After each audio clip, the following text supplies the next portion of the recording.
Sebelumnya kita membahas tentang kasyaf, ya. Ada kasyaf uyub, ada kasyaf ghuyub. Orang yang dibukakan mata hatinya melihat alam gaib. Apakah itu lebih baik daripada orang yang dibukakan mata hatinya melihat aib dirinya sendiri? Ternyata Ibnu Athaillah, beliau mengatakan yang baik itu, yang afdal, yang sempurna adalah orang yang dibimbing Allah untuk membuka aibnya sendiri di hadapan Allah Subhanahu wa ta'ala. Jadi orang sakti bisa baca isi hati bukanlah orang hebat. Orang hebat adalah orang yang bisa melihat kekurangan dirinya, suruh melihat kekurangan orang lain.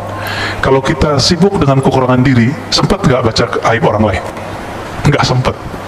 Maka tukang kritik, ya mikir-mikir lagi lah, ya mikir-mikir lagi mau ngeritik orang.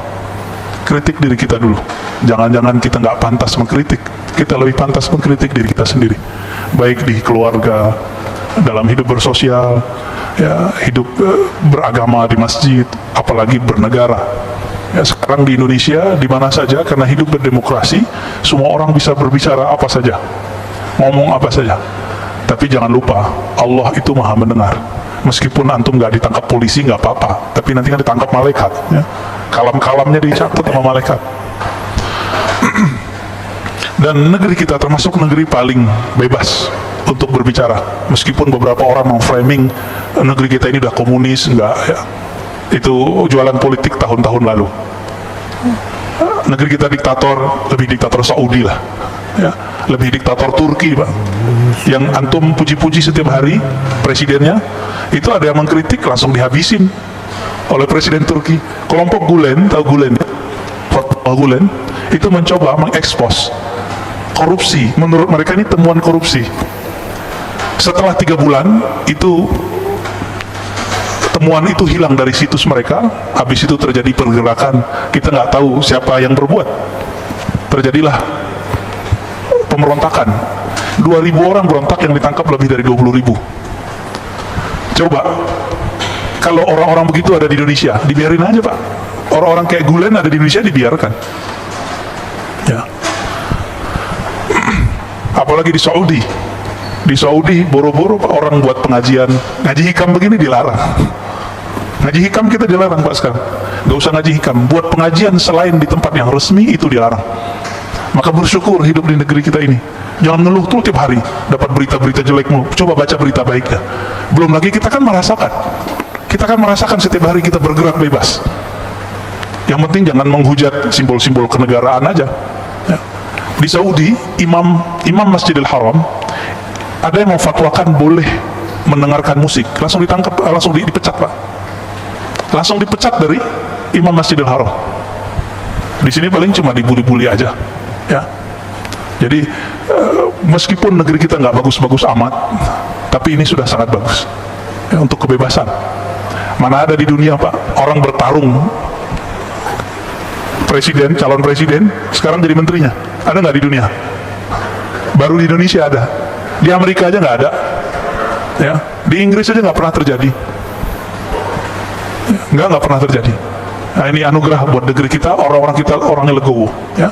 Cuma orang-orang yang kemarin sudah kecuci otaknya itu belum bisa legowo sampai hari ini, masih punya barisan sakit hati. Nah, saya berharap coba deh, ya, dibenerin kolbunya, jangan dengerin berita yang jelek terus, ya. Dan salah satu hal yang kita syukur tapi juga nggak pantas kita bersyukur, tenang, ya, nggak ada terjadi seperti yang terjadi pada saudara kita Palestina. Tapi nggak pantas kita bersyukur di saat saudara kita sedang susah. Maka jika ada kelebihan, berbagilah untuk mereka, ya. Namun berbaginya jangan serampangan. Berbagilah dengan cara yang taqi, cara yang hati-hati. Bagaimana, ya, kalau kita donasi pada kelompok yang amanah dan kompeten. Jangan asal donasi. Nanti kejadian seperti beberapa tahun lalu, dikirimnya ke teroris, ya. Kita tahunya di Palestina itu yang berperang Hamas sama Israel. Enggak begitu ceritanya, ya, ceritanya banyak yang nggak diungkap, ya. Kalau kita ceritain bisa panjang, Pak. Cuma kita sudah ke framing Hamas, Zionis, gitu kan.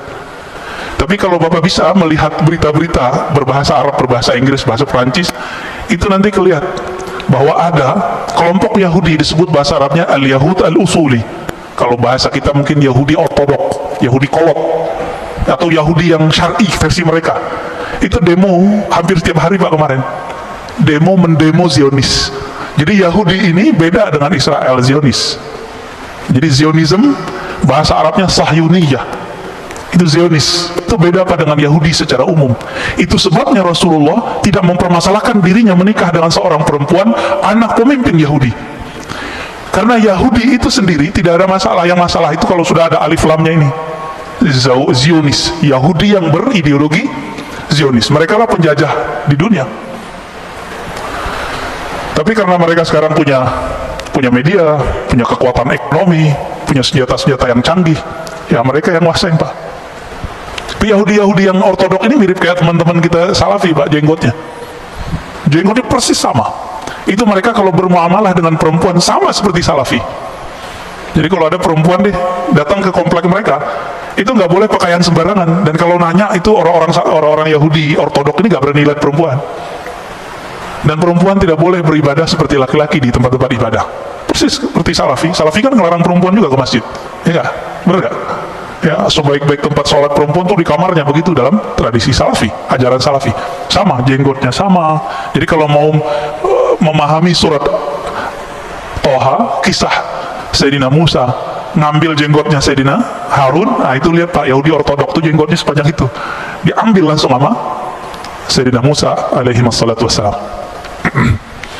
Nah, ini sebelum kita masuk ke hikam, kita ingin sekedar mengingatkan saja bahwa Yahudi itu ada 3 macam. Ada Yahudi ortodok yang soleh-soleh ini, itu mereka meyakini betul tanah yang ada di Palestina itu tanah mereka. Cuma apa kata mereka? Kami menunggu imam akhir zaman. Jadi Yahudi aja nunggu imam akhir zaman Pak, nunggu mereka. Sekarang kita nggak punya hak mengusir siapa saja, begitu kata orang-orang Yahudi. Maka coba lihat demo-demo mereka melarang. Yahudi ortodoks ini melarang ada TV di rumah, nggak boleh ada internet kecuali orangnya mungkin sopir Grab gitu ya, itu baru.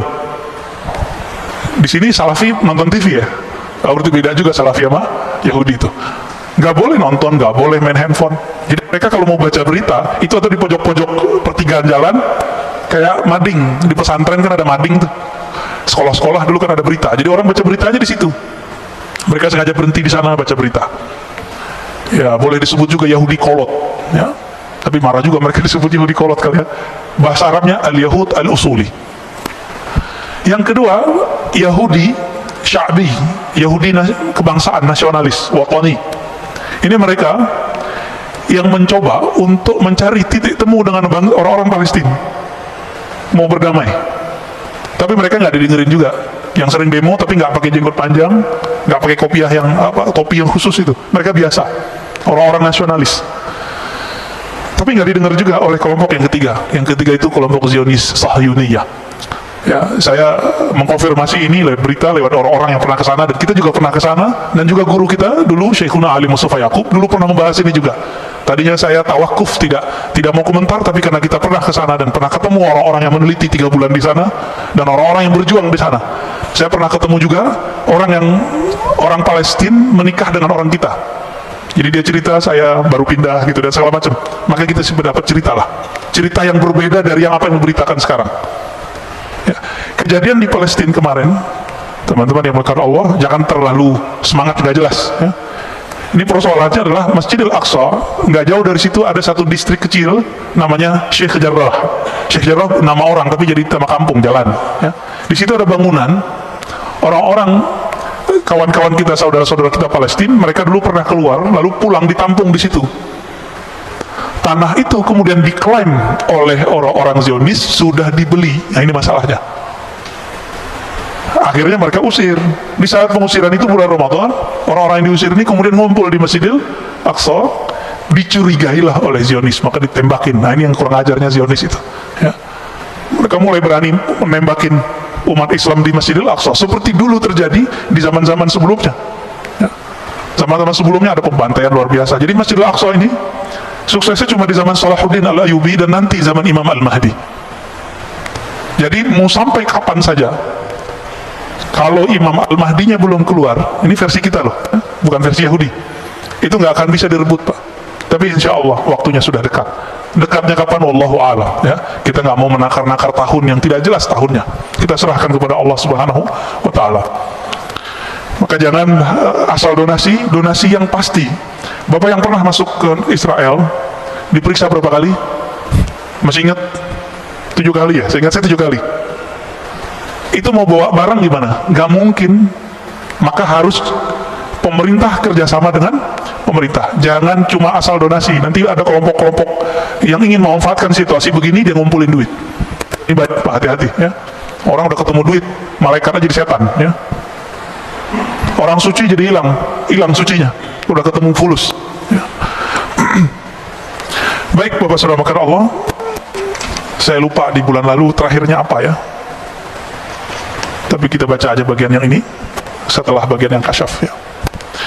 Aslu kulli ma'siyatin wa ghaflatin wa syahwatin ar-ridha 'anil nas. Sebelumnya mari kita baca surah Al-Fatihah. Semoga Allah membuka hati kita dan membantu kawan-kawan kita yang sakit, yang sedang berjuang dimanapun mereka berada. Al-Fatihah. A'udzubillahi minasy syaitonir rajim. Bismillahirrahmanirrahim. Ya kana berikan sinas.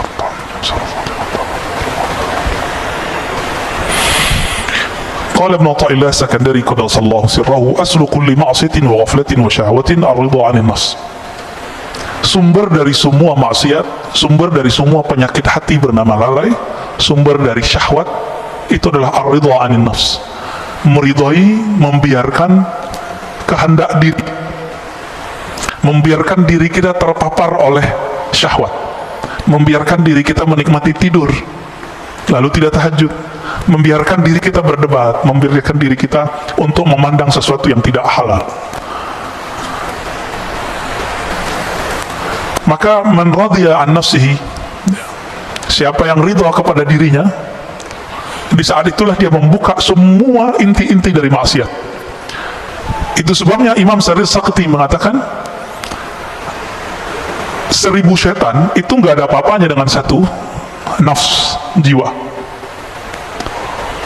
Atas dasar itulah kalau bulan puasa masih ada orang maksiat meskipun setannya sudah dibelenggu. Jadi kalau banyak orang bertanya, kan setan sudah dibelenggu. Nah ini berarti doktrin kita salah selama ini. Maksiat itu nggak perlu ada setan. Merusak di bumi nggak perlu ada setan, Pak. Bakat alami dalam tubuh kita itu merusak. Itu bakat alami. Inilah yang dibaca oleh setan, yang dibaca oleh malaikat. Apa kata malaikat? Ya Rob, kenapa engkau menciptakan di bumi makhluk yang merusak dan membunuh? Jadi karakter jiwa kita itu sudah merusak. Dan saya sudah pernah membahas sebelumnya, jiwa ini punya karakter hewan, punya karakter buas, hewan ternak dan buas. Dengan karakter ini sudah cukup kita bermaksiat kepada Allah Subhanahu wa Ta'ala. Jadi nggak perlu setan kalau mau maksiat. Bedanya, syaitan itu menyesatkan. Nah, ini kata kunci. Jadi yang berbahaya dalam hidup kita bukan maksiat, bukan dosa, bukan zan, tapi maksiat yang berisi kepada kesesatan, pemahaman yang sesat, cara pandang yang sesat. Ini yang berbahaya. Kalau dosa, semua kita dosa, dan ini sudah digariskan oleh Allah Subhanahu wa Ta'ala, sehingga muncul hadis kullu bani adam khatta'un. Semua manusia itu pasti khata'. Apa arti khata'? Banyak salah, banyak dosa. Maka seorang manusia itu punya dosa itu biasa, Pak. Yang nggak biasa itu kalau dia sesat, dia menyimpang dari jalan Allah Subhanahu wa Ta'ala. Makanya Nabi Muhammad SAW itu menerima orang-orang yang berdosa, tapi Nabi Muhammad tidak suka dengan orang-orang yang menyimpang. Dan dibalik, kalau maksiat, taat ya, kemudian syahwat itu dimulai dari kita ridha kepada diri, lalu sebaliknya pokok dari ketaatan, pokok dari kesadaran dan kehormatan itu adamur ridha minka anha. Kamu tidak membiarkannya, kamu tidak meridhoinya. Kalau sepertiga malam terakhir jam 3 maunya badan tidur atau sujud, Pak? Tidur ya. Kita biarin begitu. Ini namanya asal kulli ma'siyah. Maksiat mulainya dari situ. Kita biarin, kita manjain jiwa. Terlalu memanjakan nafs jiwa, ini awal dari semua maksiat. Ya. Oleh karena itu, Imam Ibnu Athaillah As-Sakandari memberikan karakter seorang mursyid. Mursyid itu bukan orang yang hebat. Mursyid itu man la yarda an nafsih, begitu di kitabnya, li antashaba jahidan la yarda an nafsih. Kamu berguru, bersahabat dengan seseorang yang tidak meridhoi dirinya, nafsnya, jiwanya, itu lebih baik daripada kamu berguru kepada orang yang meridhoi nafsnya, jiwanya. Maka kalau mau cari guru, carilah guru yang tidak membiarkan dirinya terpapar oleh nafs, jiwa kita, ya, kehendak diri. Lalu beliau memberikan pertanyaan, fa'ayyu ilmin li alimin yarda nafsi. Masih disebut alimkah orang yang alim tapi dia mengikuti hawa nafsunya? Masih disebut alim enggak? Enggak. Wa ayyu jahlin li jahilin la yarda nafsi. Masih disebut jahilkah orang yang jahil jika dia tidak mengikuti hawa nafsunya? Sekarang kita masuk ke, ada satu istilah di dalam qalbu namanya basirah. Basirah itu, kalau yang kita pakai sekarang namanya basar. Sifat melihat, kemampuan memandang, memandangnya dengan fisik. Ada yang memandang dengan batin, disebut dengan al-basirah. Coba kita baca teksnya. Syu'aul basiratu yushhiduka qurbahu minka. Pancaran atau terangnya basirah mata hatimu, yushhiduka qurbahu minka, akan membuat engkau menyaksikan bahwa dia dekat kepadamu. Apa itu syu'aul basirah? Ilmu. Jadi boleh diartikan, ilmumu mengenai Allah akan membuat kamu sadar bahwa Allah itu dekat. Udah ngerasa Allah dekat belum? Kalau nggak diingetin nggak ya? Kenapa kita masih suka bertawassul? Karena kita merasa jauh kepada Allah. Kalau kita merasa dekat kepada Allah, itu nggak perlu tawassul, Pak. Jadi apa rahasia tawassul sebenarnya? Karena kita nggak punya kesadaran itu. Jadi ada di Inggris dua kelompok. Jadi kelompok Sufi Asy'ariyah, Sufi terus akidahnya Ahlussunnah Asy'ariyah, didebat oleh kelompok Salafi Wahabi. Pakai ayat, wa idza sa'alaka 'ibadi anni fa inni qarib. Kata si Wahabi nih, Sufi, kalian tolol, kira-kira begitu. Allah akan dekat, ini ayatnya. Ini ayatnya, jika hambaku bertanya mengenaiku, maka katakan dia dekat. Ngapain kamu tawassul-tawassulan segala? Apa jawaban dari seorang, ini kelompok perempuan, Pak, perempuan, tapi berdebat dan canggih sekali, ya, bikin kita jatuh cinta lah dengan dalil-dalil mereka. Apa kata si perempuan ini, yang Ahlussunnah, yang Sufi? Betul, Allah itu qarib, tapi apakah engkau merasakan dekat kepadanya? Bengong juga si perempuan, ya, yang Wahabinya. Semua kita tahu Allah itu dekat, tapi kesadaran merasakan Allah dekat itu biasanya orang berguru dulu. Nah, berguru itu bagian dari tawassul sebenarnya. Maka tawassul yang begini nggak masalah. Tawassul yang tidak boleh itu nyembah yang ditawassulin. Dan saya yakin tidak ada umat Islam yang menyembah kuburnya. Nggak ada. Dulu waktu saya bertanya persoalan ini kepada Syekh Bari Sayyid Al-Laham, itu belum marahnya bukan main. Karena beliau marah, saya kena ainnya, Pak. Sakit 2 bulan. Jadi teringat terus, matanya itu kayak nyala. Apa kata beliau? La ara fid dunya ahadan minal muslimin yasjud li ghairillah illa fil Hind, gitu ngomongnya. Saya tidak melihat di muka bumi seorang muslim pernah sujud, pernah meminta kepada selain Allah, kecuali di India ada orang sujud ke kubur. Itu bukan orang muslim murni, udah nyampur-nyampur kali agamanya, ya. Jadi ini orang-orang Salafi Wahabi ini terlalu suuzon. Imamnya sendiri sekarang namanya Saleh Fauzan, kita orangnya masih hidup dan kitabnya diajarkan di pesantren-pesantren modern. Ini yang kita singgung sebelumnya. Bulan puasa kan saya nggak bahas, Pak, nggak mau polemik. Ini udah selesai puasa, kita mau polemik lagi nih, ya. Nggak ada efek sama sekali sama mereka. Mereka malah tambah marah diingetin. Itu pengkhianatan terhadap pendiri-pendiri pesantren modern ini. Mereka kan Ahlussunnah semua. Ketika kemudian mereka berubah, kitabnya dirubah, ajaran akidah yang diajarkan ke santri-santri berubah. Yang diajarkan kitab Tauhid Syekh Saleh Fauzan, yang menyebut Sufi sebagai ubadul kubur, yang menyebut orang-orang Ahlussunnah sebagai orang-orang yang sesat. Ahlussunnah Asy'ariyah disebut sesat, Pak. Ini mohon maaf, ya. Kita belajar sifat 20, Allah wujud qidam baqa. Ini rata-rata belajar itu kan? Benar nggak? Itu dianggap sesat oleh si pengarang kitab, dan kitab itu diajarkan di pesantren-pesantren modern. Ridho nggak, Pak? Maka saya mengajak kiai-kiai yang emang antum diberikan kecerdasan oleh Allah, apa susahnya ganti kitab? Kitab banyak di dunia. Ganti, hati-hati, ini tanggung jawab dunia akhirat. Oh Ustadz, ini kitab cuma untuk perbandingan. Santri kita cuma emang santri sebelum dia kuliah udah bisa membandingkan. Paling cuma 1-2. Anak kuliah aja banyak yang gak paham kok. Udah dokter juga banyak yang paham, apalagi cuma santri kelas SMP, SMA, sanawiyah, aliyah, gak akan paham Pak. Jangan ngeles, udah ganti aja. Maka bapak-bapak yang naruh anak di pesantren modern, tolong sampaikan ini kepada kiai-kiainya. Ya. Saya ke sahabat-sahabat saya punya pesantren modern, saya udah ngomong. Yang bisa saya sampaikan, saya sampaikan. Ada yang memusuhi, ada yang senang dikasih tahu. Ya. Ada yang bersyukur. Ini diingetin. Bayangkan Pak Syekh Saleh Fauzan, itu di kitab Tauhid bilang, orang maulid itu menyerupai Nasrani. Menyerupai Nasrani kufur gak? Kufur. Bahaya gak nih? Bahaya. Ya, orang tawasul musyrik bagi dia. Baik. Wa ainul basirati tushhiduka adamak. Jadi ada pancaran ilmu mata hati. Jadi mata hati kalau sudah dapat ilmu, kita sadar Allah dekat. Tapi pancaran ini belum tentu membuat seseorang bisa memandang. Jika basirahnya sudah bisa merasakan memandang, tushhiduka adamak, maka ketika engkau mulai membuka mata hatimu, kata beliau, tushhiduka adamak, kamu akan merasakan bahwa dirimu itu tidak ada dibandingkan wujudnya.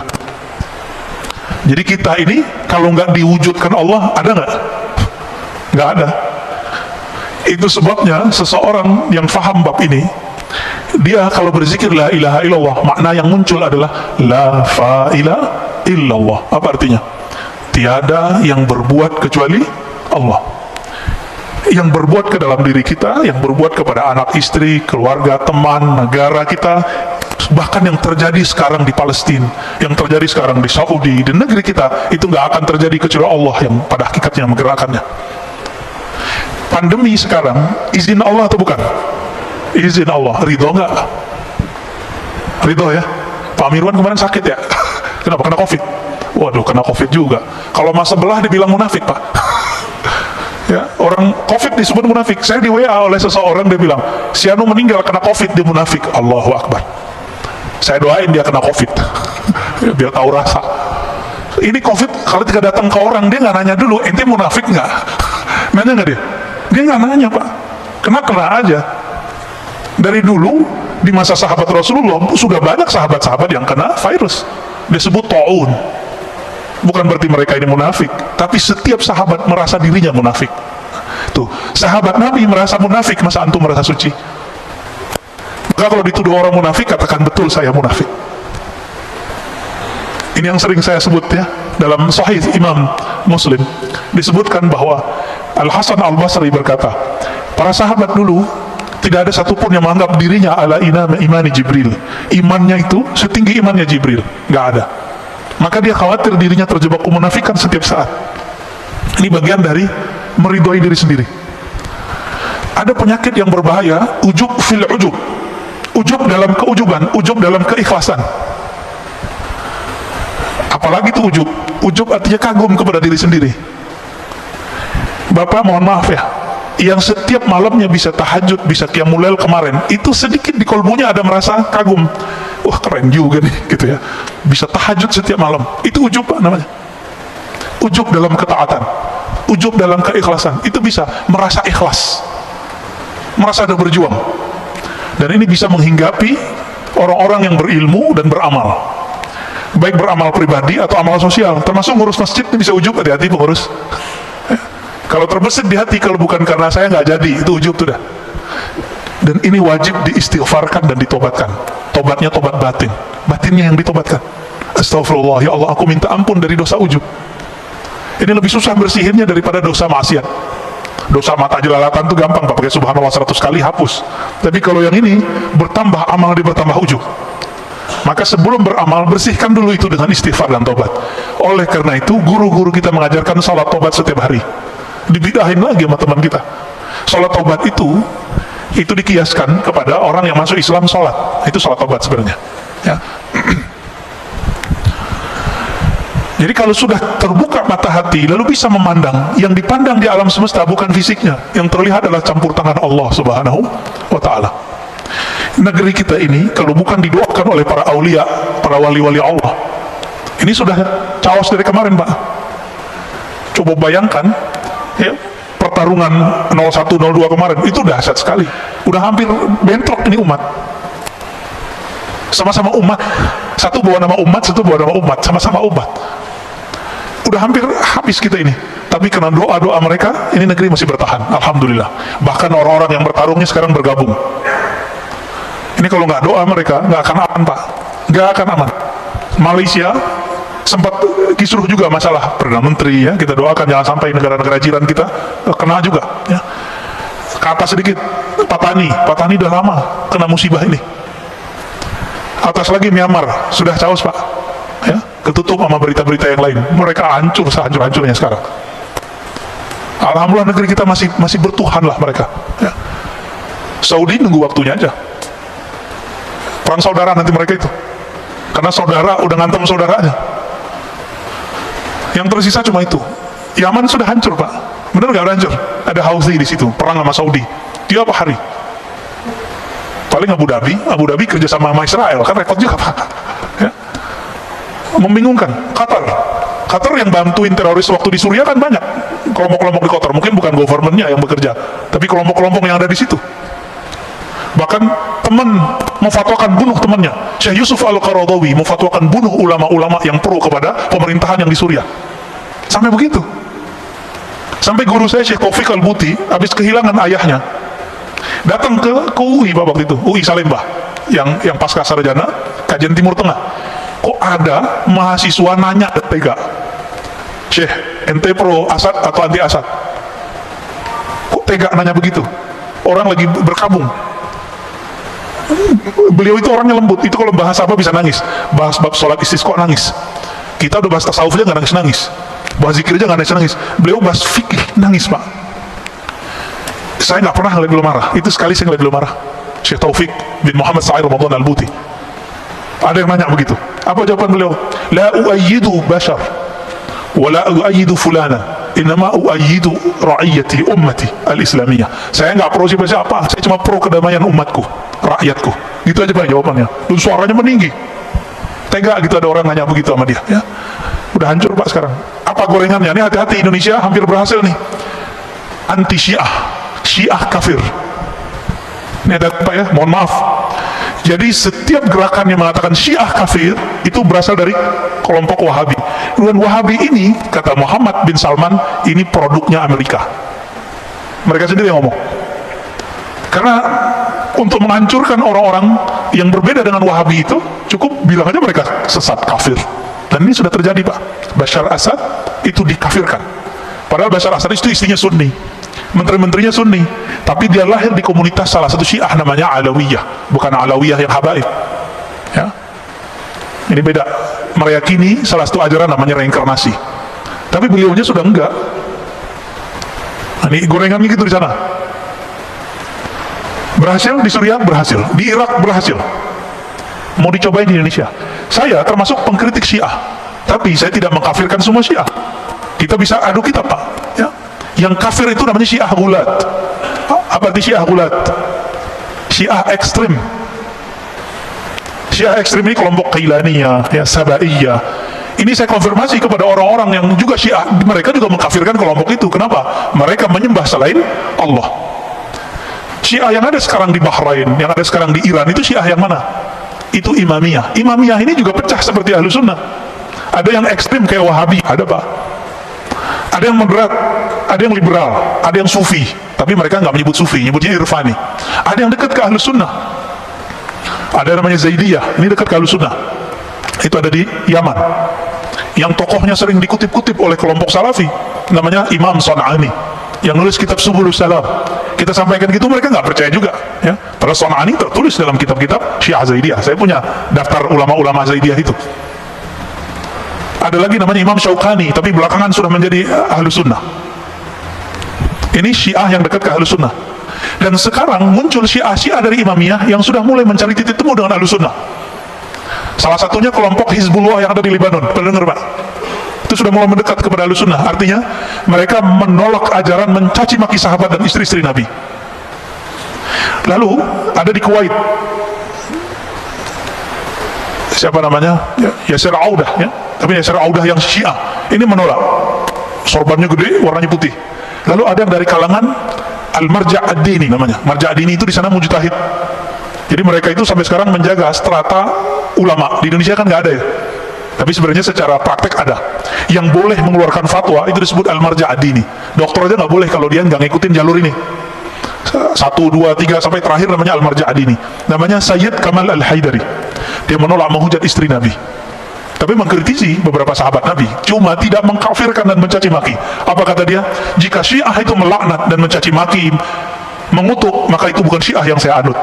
Ini namanya Sayyid Kamal Al-Haidari. Maka beliau ini dikafirkan oleh kelompok Syiah ekstrim. Jadi ini nasib jadi orang moderat, Pak. Nasib jadi ahlu sunnah moderat dikafirkan oleh kelompok-kelompok yang saklek. Ini baru ada laporan dari sahabat saya ya. Buku saya tentang teologi Muslim Puritan yang pernah dicetak oleh teman-teman sini ya. Pengurus kan pernah nyetak itu ya, tentang genealogi Salafi. Orang nggak ngerti apa-apa, dia orang umum baru hijrah. Itu baca buku saya, itu langsung bilang, oh ini buku liberal. Lu liberal dari mana? Yang nulis orang ngaji hadis kok. Kajiannya itu kan kajian berdasarkan ilmu hadis juga dan ilmu akidah. Jadi bagi dia yang nggak sama dia disebut liberal. Yang paling lucu sahabat saya, Ustadz Salman Al-Farisi yang punya pesantren. Antum pernah ke sana ya? Ya ada saya lihat videonya di sana tuh. Yang buat pesantren madrasah hadis Al-Fajr ya, Ruhama Al-Fajr. Pesantren agraria, dahsyat itu. Pesantren trainer. Ustadz Salman, saya tanya kemarin, Ustadz, antum dituduh Syiah ya? Karena ngisi di Rasul. Oh bukan itu sebabnya. Saya, kata beliau, dulu diminta oleh satu komunitas mengisi kajian mengenai sahabat Nabi. Karena yang ada itu anak-anak muda. Yang paling cocok sama anak muda siapa? Cucunya Nabi siapa? Hasan dan Hussein. Orang-orang Wahabi paling benci sama orang yang membahas Hasan dan Hussein. Dianggap Syiah. Nah itulah mulai ceritanya. Kita tahu persis ya Ustadz Salman ini ahlu sunnah. Bukan 100% Pak, 1000%. Beliau khatam Kutubus Sittah, kitab hadis Bukhari, Muslim, Abu Daud, Tirmizi, itu lebih sering daripada saya waktu dia di Mekah. Mana Salafi sekarang yang khataman Sahih Bukhari, Muslim berulang kali? Gak ada. Dia yang khatam tuh, Ustaz Salman tuh. Nah, maka kita mikir-mikir dulu mau membidah-bidahkan orang. Kita baca hadis sudah sebanyak orang itu belum ya. Baik. Wa haqqul basirati syurika wujudahu la adamaka wa la wujudak.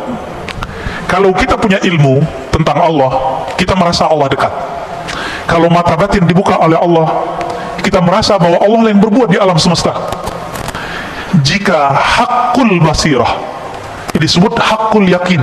Yang pertama ilmu yakin, yang kedua ainul yakin, yang ketiga disebut hakul yakin. Keyakinan yang sudah hak disebut juga hakul basirah. Sudah masuk ke dalam diri kita. Apa yang terjadi?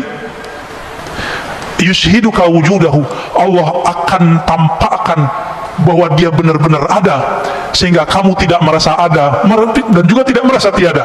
Ini maksudnya apa itu kalimatnya? Kita nggak merasa ada dan nggak merasa tiada. Jadi kalau yang level 2 kita merasa tiada. Merasa tiada berarti masih ada perasaan dong. Nah, perasaannya ini sendiri hilang. Perasaannya pun hilang. Inilah yang terjadi kalau orang begini, rasa di kolbunya menguasai otaknya, lalu turun ke lidahnya, jadilah seperti Al-Hallaj. Apa kata Al-Hallaj? Ma fi jubbati ilallah, dalam jubahku hanya ada Allah. Dia lagi sakar, lagi mabuk. Mabuk bukan karena wine, mabuk karena cahaya-cahaya ma'rifat meliputi dirinya. Orang lagi kasmaran jatuh cinta nggak? Lagi kasmaran jatuh cinta, ketika jatuh cinta kepada pasangannya, setiap kali melihat perempuan atau laki-laki lawan jenis, itu dia merasa ada wajah pasangannya di situ. Saya waktu dulu pernah senang sama seseorang, itu ketika bercermin nggak kelihatan muka saya Pak, percaya nggak? Saya ngeliat muka dia. Apakah di cermin itu muka dia? Enggak. Jadi pikiran kita ketutup oleh rindu kepadanya. Itu rindu ke makhluknya bisa begitu Pak, apalagi kepada Khalik. Ini yang terjadi pada salah satu wali di Jawa, Syekh Siti Jenar. Jadi kalau antum sudah paham apa yang terjadi pada Syekh Siti Jenar, maka jangan kafirkan Syekh Siti Jenar. Dia sedang tenggelam dalam lautan keesaan Allah Subhanahu wa Ta'ala, sehingga dia nggak menyaksikan dirinya ada ataupun tiada, nggak ada dirinya. Ini juga yang terjadi pada Imam Abu Yazid. Abu Yazid ini lagi zikir subhanallah, subhanallah, berubah Pak. Dia nggak memandang lagi yang berbicara ataupun yang dibicarakan. Di saat itu Allah meminjam lidahnya. Subhani, subhani, maha suci aku. Itu bukan Abu Yazid yang maha suci, tapi Allah meminjam lisan Abu Yazid. Namun ada ulama yang ketat, dia menghindari itu terjadi pada dirinya. Itu lebih sempurna, yaitu Al-Qutb Ar-Rabbani Sultanul Aulia Sayyidi Syekh Abdul Qadir Al-Jilani. Itu dia nolak kejadian-kejadian begitu. Jadi dia bisa memfilter dirinya. Makanya kesempurnaan kewalian beliau lebih tinggi dari semua wali-wali yang ada di dunia selain sahabat-sahabat Rasulullah, ya. Disebutlah beliau Sultanul Aulia, rajanya para wali. Rajanya para wali. Dan itu dikabarkan bahkan beliau masih belum lahir. Udah lahir, masih remaja, dikabarkan oleh gurunya Yusuf Al-Ahmadani, ya. Itu dikabarkan, ya. Kana Allah wala syai'a ma'ah. Allah itu ada, wala syai'a ma'ah, tidak ada sesuatu pun bersamanya. Wa huwal an ala ma alaikan. Dia sekarang, dia dulu sama. Dia dulu sendiri atau bersama? Dia dulu di atas aras atau nggak ada aras? Nggak ada aras. Maka dia dulu dan sekarang sama. Oleh karena itu perdebatan mengenai Allah bertempat di aras, Allah di arah tinggi, arah atas, itu nggak ada manfaatnya sebenarnya. Sebenarnya loh, ya. Cuma karena orang awam sudah terjebak mengatakan Allah di atas, maka muncullah pembahasan, benarkah Allah bertempat?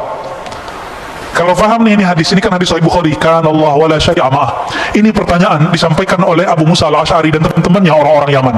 Abu Musa Al-Asy'ari, sahabat Rasulullah dari Yaman, yang Nabi mengatakan al-iman Yamaniyah, al-hikmah Yamaniyah. Iman itu dari Yaman, hikmah dari Yaman. Maka Islam Indonesia berutang kepada orang Yaman, karena yang banyak mengislamkan kita adalah Hadarin, orang-orang Hadramaut dari Yaman, ya. Ya, jazahumullah khairan katsira. Semoga Allah membalasi mereka dengan kebaikan. Di Jakarta ada yang tidak mau terkenal di masa hidupnya, sezaman dengan jidnya Habib Jindan, jidnya yang paling atas itu, Habib Jindan yang senior, Pak. Itu punya teman namanya Al-Habib Ali Al-Yamani. Orang taunya cuma Syekh Ali Al-Yamani, nggak mau terkenal. Dekat dengan Habib Hussein, luar Batang. Saya sampai sekarang belum pernah Pak ziarah ke luar Batang itu, ya. Itu ada Syekh Ali Al-Yamani datang dari Yaman ke sini bawa Thariqat Qadiriyah dan Thariqat Alawiyah, ya, nggak dikenal orang, tapi Habib Jindan dikenal sama beliau. Itu kalau nggak habaib bisa dicek Pak ceritanya. Siapa nama Syekhnya? Syekh Ali Al-Yamani. Nanti cari, ya, namanya Syekh Ali Al-Yamani, yang suka ziarah ke sana. Syekh Ali Al-Yamani Penjaringan.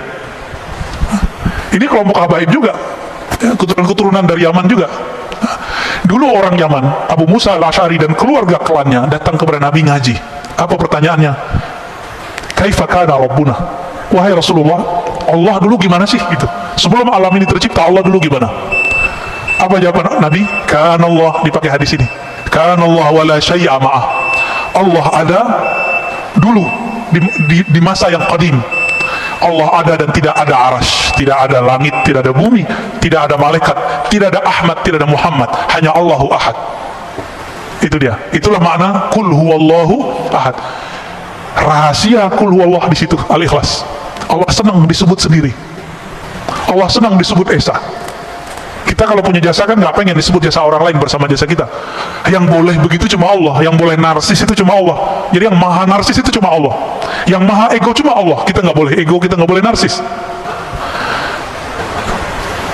Kalau Allah dulu dan Allah sekarang sama, perlu nggak debat Allah bertempat? Sebenarnya nih, nggak perlu, ya. Perlu nggak mengatakan Allah di langit? Lalu bagaimana dengan hadis seorang budak perempuan yang mengatakan Allah di langit? Imam Ibnu Hajar mengatakan perempuan ini kecerdasannya tidak sempurna. Saya ngomong begini Pak dituduh Syiah, cuma karena mengatakan fakta itu. Yang ngomong bukan saya kok, yang ngomong Imam Ibnu Hajar. Apakah Ibnu Hajar seorang Syiah? Kan enggak, Imam Ahlus Sunnah. Kalau Ibnu Hajar itu Syiah, maka semua kita Syiah. Ibnu Hajar ini yang mensyarah, yang menjelaskan Sahih Bukhari dan paling bagus. Kalau penjelas Sahih Bukhari ini dituduh Syiah, kira-kira kita gimana Pak? Oh, kita lebih sesat dari beliau lah, ya.